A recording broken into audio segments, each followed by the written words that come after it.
સુરત શહેરમાં ઇચ્છાપુર પોલીસ દ્વારા તેરા તુજકો અર્પણ કાર્યક્રમ યોજાયો હતો। આ કાર્યક્રમમાં પોલીસે છેતરપિંડી, લૂંટ તેમજ ચોરીમાં ગયેલો મુદ્દામાલ મૂળ માલિકોને પરત કર્યો હતો। આ ઉપરાંત પોલીસે લોકોના પડી ગયેલા 9 મોબાઈલ પણ શોધી તેને મૂળ માલિકોને પરત કર્યા હતા।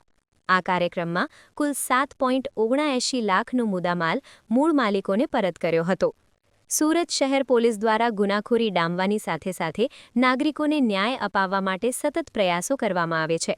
આ અંતર્ગત ઇચ્છાપુર પોલીસ સ્ટેશન દ્વારા તેરા તુજકો અર્પણ કાર્યક્રમનું આયોજન કરવામાં આવ્યું હતું, જેમાં છેતરપિંડી, લૂંટ અને ચોરી જેવા ગુનાઓમાં આરોપીઓ પાસેથી જપ્ત કરેલો મુદ્દામાલ મૂળ માલિકોને પરત કરવામાં આવ્યો હતો। આ ઉપરાંત પોલીસ દ્વારા લોકોના પડી ગયેલા 9 મોબાઈલ ફોન પણ શોધી કાઢી મૂળ માલિકોને પરત સોંપ્યા હતા।